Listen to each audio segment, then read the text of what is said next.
Hey, so I'm up here at Mammoth Lakes. I didn't think I was going to do a video up here, but I saw this thing that Jordan Peterson did with some company called Intelligence Squared, and I thought, you know what, I got to react to this thing. Mr. Reagan. It's one of the few interviews that I think was done somewhat respectfully, although I think the reason it was done respectfully is because the interviewer was utterly terrified of Jordan Peterson. I mean, the question is then, what is the evidence? The fact that someone has an opinion about it isn't relevant. So I found a nice spot here next to some logs, and I thought, you know what, let's go ahead and talk about a little bit about Jordan Peterson a little bit more. So this is what I think was happening in this interview. As I said before in a previous video, I think that ever since the Kathy Newman fiasco, I think the British intelligentsia, the British media, have decided that they've got to take out Jordan Peterson, right? They're going to send out all their heavy hitters. They're looking to discredit him. And I think this is another one of those situations. Okay, I'm sorry about the wind and the quality of the camera. I didn't even bring my camera because I didn't expect to shoot anything. I've just turned myself around. Hopefully I'm blocking the wind now. So right off the bat, this woman tries to Kathy Newman him, right? She asks the same question that, like, pretty much every interviewer who doesn't like him asks the same question. And the question is, are you targeting a very specific audience? Are you targeting, like, white men, conservative white men? And when you say your viewers and readers, are you thinking here of a specific group of people? I mean, are these targeted on a particular group? And he always says, he always has to answer it. Look, I'm just trying to help people. Those are the people that seem to be finding me and agreeing with what I'm saying. I'm a clinical psychologist. I'm trying to help everybody. And you can tell that his response is just so labored. He's just so sick and tired of this question. I don't think that is my focus. I think that my focus is the focus that you'd expect from a clinical psychologist and an educator, which is to help individuals, regardless of their group identity, live better lives. What I'm doing is constantly being viewed as a manifestation of identity politics. And so people talk about my particular attraction for young white men. It's like, sorry, not true. There's virtually no evidence for that. The audiences that come to see me are, and I hate to even categorize them in this manner because it's part of playing the same game, but very diverse ethnically and with regards to gender as well. So the problem is that the way that our discourse is framed right now, it's impossible to avoid being shunted into an identity politics box. And I think that there's nothing about that isn't reprehensible. But he deals with it, he gives his stock answer and, moves on. I'm really interested at this point in exploring what, where you're starting from, but you sound quite angry. What do you feel angry about this? I'm sorry, what? This is kind of weird. I mean, like the angry white man comment. Like, again, seriously, he sounds angry? No, he doesn't. It's kind of a funny thing. I think it's a sort of like debate tactic, I think, to sort of discredit the person that you're debating. Like, you're obviously emotional about this. You're obviously not being rational about this. But he's being, it's very strange. You couldn't be talking to a more even-toned, even-tempered person. I don't know. But, he deals with it. I think he tries very hard to be even-tempered all the time. So I think her saying that even made him more so. So I don't know if that's a good thing or bad thing, but it is what it is. I'm interested that you chose a self-help kind of trope here with the book. The Rules for Life takes us back to Samuel Smiles and Victorian sort of self-help manuals in some senses, in a tradition. But you're someone who doesn't like to be told what to do, and you think a lot of modernity is kind of telling, a bit finger wagging or telling people what to do. So why would you accept your rules? Would you accept Jordan Peterson's rules if you weren't Jordan Peterson? Oh, good point. Actually, I think this is a great question. This is actually a really good question. I think if it was asked by somebody who was a fan of his or something like that, it would be even more fun. But even asked by somebody who clearly has some kind of an antagonism towards him, I think it's a really fun question. It's interesting. You can give people great advice. It doesn't mean they're going to take it. So, Jordan Peterson might, if he hadn't written those rules out, he might not take that advice. She's right. He's a little bit antagonistic toward rules and things like that. I'm not including myself in the list of people who need improvement. I'm not talking from a pinnacle downwards to my audience. I'm stating a fairly blunt fact, which is that we have plenty of tragedy and malevolence to contend with in the confines of our life, and we need to figure out how to deal with that properly without becoming bitter and cruel and resentful. And these rules are guidelines to help people avoid those pitfalls rather than finger-wagging moral injunctions designed to make them feel guilty. And so that's why the lectures are attractive, because that kind of top-down morality is actually absent from them. I think he lays these rules out because they're the rules he's learned to live by, trying to direct his own path towards something that's more sustainable, happier, more satisfying, but also obviously based on the clinical research he's done. But yeah, he answered it really well, so nothing really to report there. I don't have no criticism of the question. I have no criticism of the answer. I'm just loving this interview. Find something in your life that's so worthwhile doing that the fact that you're going to suffer is justifiable. But if that something of value were, for instance, for someone to decide that they are a radical feminist or a radical trans campaigner, that would be something of great value in their lives. This is actually a great question, and he obviously answers it beautifully. It's funny because there's a terrifying ant here.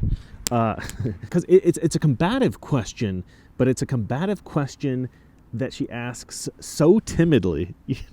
She asks it so politely and so delicately because she's so terrified of being Kathy Newman for mischaracterizing him and treating him poorly. And she doesn't. She's treating him fairly. She's treating him well. She's being respectful. And she's asking a combative question, but it's a good combative question. And I absolutely respect this question. And the way he answers it is beautiful. It's hugely generally not helpful. of great value in their life, because what they're doing is abdicating their personal responsibility to live by their own truth, let's say, to adherence to an ideology. And I'm not a fan of ideologies. I think they're unbelievably dangerous. And I don't really care whether they're on the left or the right. So to be a feminist or a trans activist or to adopt that group-fostered view of the world, I think is generally a mistake. And I don't think it does people any good. Not usually.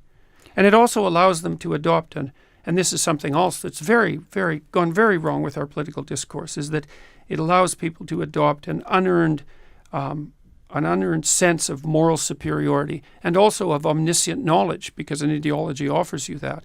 And there's just nothing in that's helpful. I think a lot of people, desperately want to feel as if they're contributing something to the world, and that's why they become these social justice warriors. They're so hungry for some purpose that they do this, and what they end up finding is that it ends up being something that's not as fulfilling as they originally imagined. I think that these sorts of things provide the illusion of doing something of value to society, of doing something important. We know that the left can go too far, and we know that the right can go too far. I mean, I would say that's the abject lesson of the 20th century. Both can go too far. And we kind of know when the right goes too far. We probably think the right goes too far, if you had to boil it down to one thing, when people start making claims of racial or ethnic superiority. That seems to be the marker. But we don't know when the left goes too far. And the left, to be frank about it, isn't very careful about differentiating itself into those who are pursuing a reasonable progressive agenda and those who have seriously gone too far. And I would say that when people push an equality of outcome agenda, they've gone too far. All right, this is a brilliant point. I think the difference between the mainstream right and the mainstream left is that the mainstream right disassociates itself unequivocally with the distorted right, with white supremacists and that sort of thing. But on the left, they won't disavow the far left. The left doesn't disavow Antifa. They don't disavow Black Lives Matter. They don't try to distinguish themselves from the hard left radicals, from socialists, from communism. A lot of people in the mainstream left embrace those things, and that's why there is this kind of conservative enlightenment at the moment, where there's so many people that are going online and watching Jordan Peterson. That's why he's like a superstar right now. That's why this channel's kind of blowing up at the moment. It's because people recognize it's a renaissance. Conservative enlightenment, conservative renaissance, call it what you will. This is happening because the left, exactly what he's saying, is because the mainstream left is not distinguishing themselves from the radical left, All the lines are getting blurred, and it's becoming crazy. All right, so about from the 20-minute point to about the 40-minute point, she gets into feminism. Now, this is clearly her issue. The psychometric work on that has already been done and done well. And when I... What do you mean by the psychometric work? You can tell that she's emotional. You can tell that she's passionate. And whenever Jordan Peterson, there's so many points in here. I'm not going to go over them all because it's just beautiful. You need to watch the interview. If you haven't seen the full interview, go watch the full interview. It's just point after point after point after point. She asks him things that most Jordan Peterson fans have heard a million times before, but to her, she's just flabbergasted. The more egalitarian the country, the bigger the differences between men and women. The bigger. I have no idea how one could possibly rank conclude order, that. She's so put off balance by all of this. You can see it in her face. You see it in her expression. But more importantly, this is the crucial distinction. Well, we don't know because I'm just looking at a piece of recent. She can't. She's off balance. She can't. She doesn't know how to respond to it. Okay. These differences aren't absolute. But do you want to, so it's quite fun to watch. I actually hope she becomes educated by this. I don't think that she will. I think she'll try to find ways of imagining that he's wrong about all these things, that he's like, some kind of a bigot and dismissing him in her mind or something like that. But I would hope that she doesn't. I hope this puts the seed of influence in her mind and then she comes to our side. We're all nudged throughout our life to certain choices. We don't have to accept the nudge. But then would you accept that women have lacked opportunities, that they've lacked? The nudge has not operated in the same ways. Women being nudged? Okay.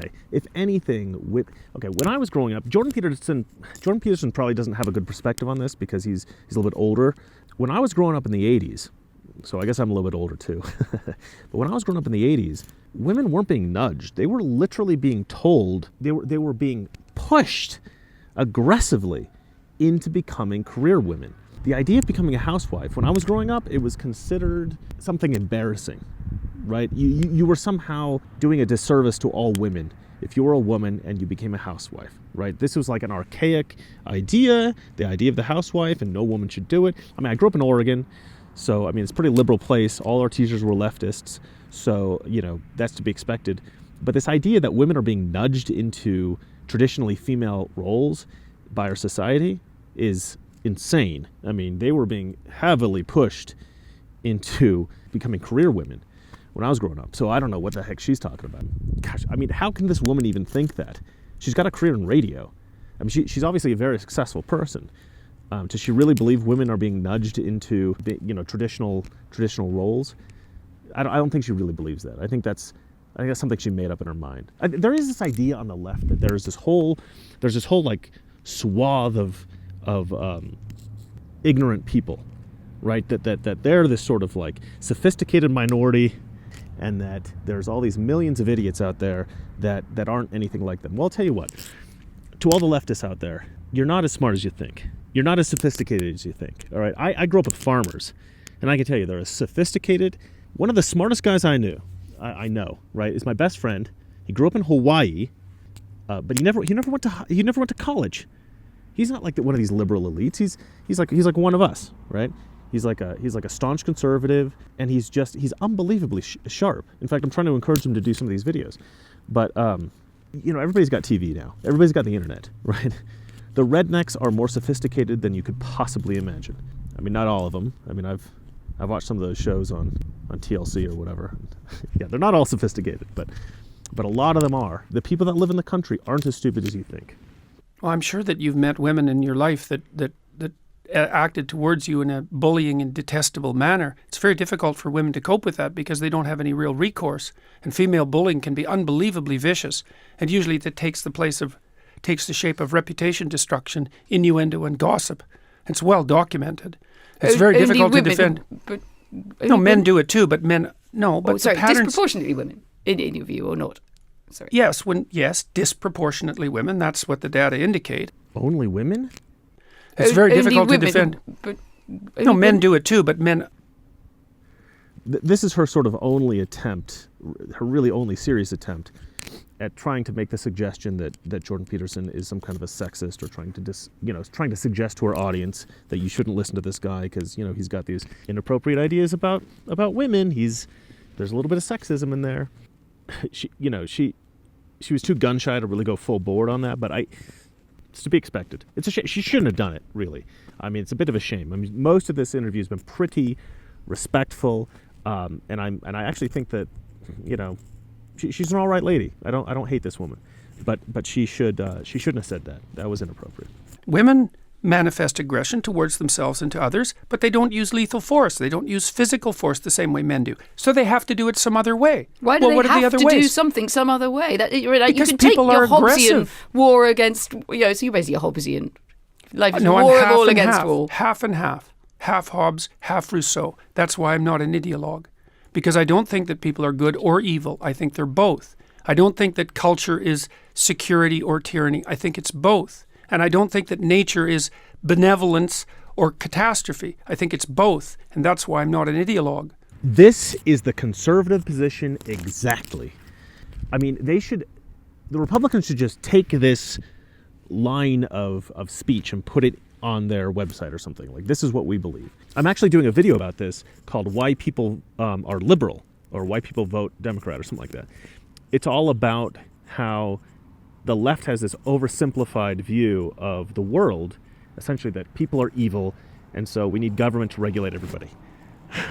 And Republicans take a much more nuanced approach. We don't say everybody's good. That's more of a libertarian idea. Nothing you do, should be regulated.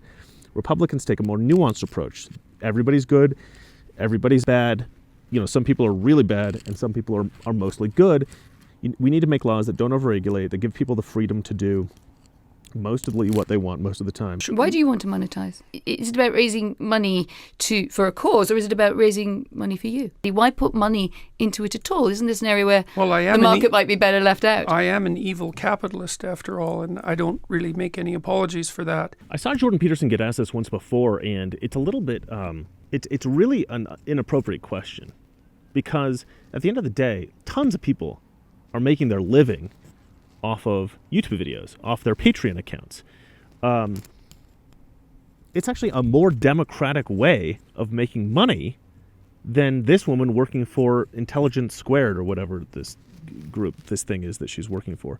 Because at a company, you can get preferential treatment, there's nepotism, there's all kinds of unfair advantage that you can have, right? But with like Patreon, if you do a good job, people like you, you get paid. If you don't do a good job, people don't like you, they do not fund you. So for her to sit there and say, what are you doing with the money? Like, it's not appropriate that you're getting paid off Patreon. Why? People give Jordan Peterson money if they want. The question is so absurd to me. Like, he's got to live. He's got a family. He's doing a great service to the world. He should get paid. He should be a millionaire. He should have a yacht. Let's not ignore the big American elephant in the room. Donald Trump, do you see him as an expression of a lot of the attitudes, the kind of unhappiness, discontent that you described in the book? Not really. Or something sui generis, something different? What do you make of it? Is there anything wrong with Trump, or anything you think is negative? Well, there's lots of things wrong with context? Trump. It doesn't take a genius to lay them out. Well, he's rather bombastic. He seems to be somewhat on the narcissistic side. He's certainly a master at manipulating the media, and he's a very peculiar character. I don't think he's the great coming of Satan, I don't think that America is any more polarized than it was in 1972. And the economy in the U.S. is booming at the moment, and he hasn't got us into any particularly idiotic wars yet, so I'm pretty happy about that. This was a great interview. It was a lot of fun. This should be how all, liberal media people interview conservatives. I mean, of course it's going to get a little contentious. Of course they're going to ask pointed questions. But be civil, be respectful. Granted, she's only doing it because she's terrified of him. I think if she wasn't so scared of him, she'd really give it to him. But you know what? Whatever the motivation is, I don't care. Whatever the reason is that she was able to be, that diplomatic, I think she did a fine job. I thought it was a great interview. I really loved it. Well, that's it from me. If you like this video, hit the like button. If you want to see more videos like this, please subscribe. And if you hate me, look, it's not my fault that I'm in this beautiful place. All right? I was hired. They sent me out here, and they put me up in a nice hotel. Trust me. Normally, my life is not this luxurious. All right. Later. The conservative, so-called, is the one that says, let me have more control of my own destiny. Is it morally right? And on that basis and that basis alone, we make a decision on every issue. America is freedom. Freedom of speech, freedom of religion, freedom of enterprise, and freedom is special and rare.